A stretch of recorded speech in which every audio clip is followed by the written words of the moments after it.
Bonjour à tous, bienvenue sur Français et moi.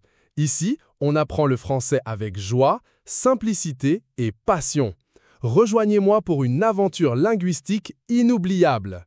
Votre français aventure starts here. L'incroyable aventure culinaire de Sam en France. Sam arrive à Paris. Sam, un jeune Australien curieux et plein d'énergie, avait toujours entendu dire que la France était le paradis de la gastronomie.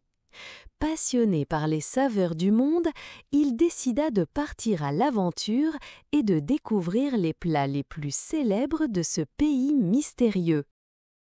Il ne parlait pas très bien français, mais cela ne l'arrêtait pas. Pour lui, bon appétit suffisait à entamer une exploration gustative.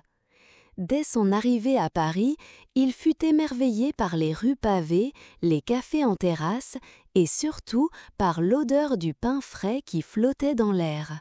Il entra dans une petite boulangerie et, avec son accent étranger, demanda une baguette. Il mordit dedans immédiatement en sortant et poussa un cri de joie. Ce simple morceau de pain croustillant devint pour lui une révélation. Il avait l'impression de goûter un trésor national. C'était le début d'une semaine inoubliable.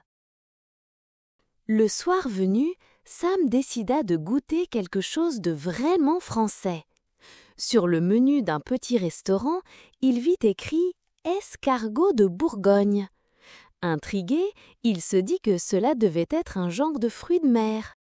L'assiette arriva avec les escargots encore dans leur coquille, il fut surpris.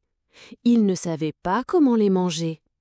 Après plusieurs tentatives maladroites avec une pince et une petite fourchette, il parvint à en goûter un.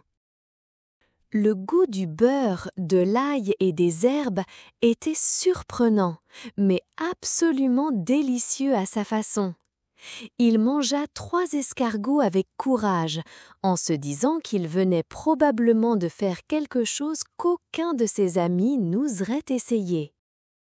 Le lendemain, il se promena près de Notre-Dame et s'arrêta dans une brasserie. Il lut sur la carte un plat nommé croque-monsieur.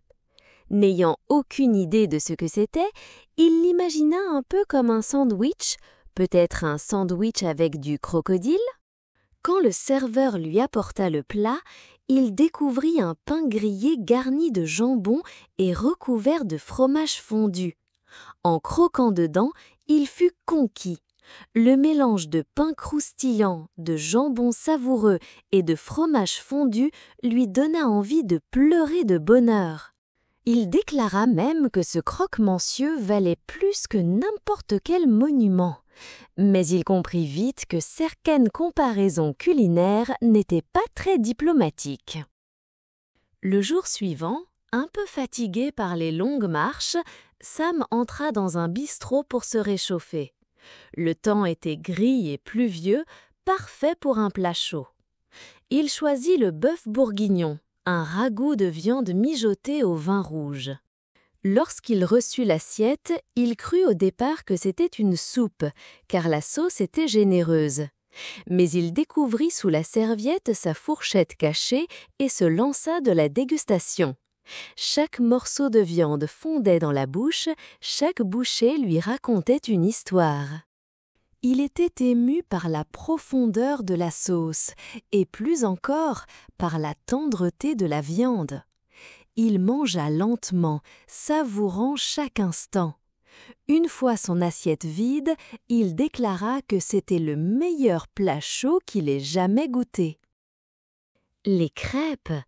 Mais Sam ne pouvait pas quitter la France sans goûter au dessert. Une crêperie de Montparnasse attira son attention. Il entra, affamé, et commanda une crêpe au caramel beurre salé. Quand elle arriva, chaude et dorée, il sentit que quelque chose de magique allait se passer.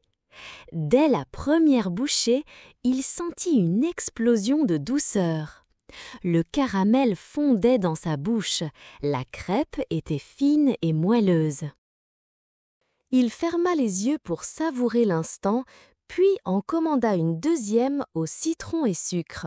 Son appétit semblait infini. Il plaisanta avec le serveur en disant qu'il allait devenir aussi rond qu'une crêpe, mais il ne regrettait rien. Le camembert. Enfin, pour compléter son voyage gastronomique, Sam décida d'essayer le fromage. Il entra dans une fromagerie traditionnelle.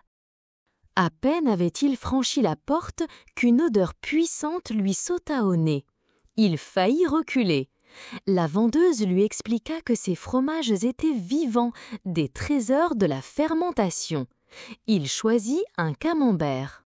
Plus tard, assis sur un banc avec sa baguette, il ouvrit la boîte. L'odeur était forte, très forte. Il hésita un instant, puis goûta. Contre toute attente, il aima. Ce fromage avait du caractère. Il était piquant, crémeux, intense. Une vraie personnalité. Il termina le camembert en riant tout seul, se disant que ce fromage l'avait d'abord choqué, puis séduit. Quand arriva le jour du départ, Sam se sentait changé. Il n'était plus seulement un touriste. Il était un homme qui avait goûté à l'âme de la France. Dans l'avion, alors qu'une hôtesse lui demandait s'il avait quelque chose à déclarer, il répondit en souriant « Oui, j'aime la France et je reviendrai pour manger encore. » Thanks for watching. If you enjoyed this, hit subscribe and the bell icon for more French lessons. Next, we'll cover natural conversation tips, vocab through French conversations. Comment your favorite topic.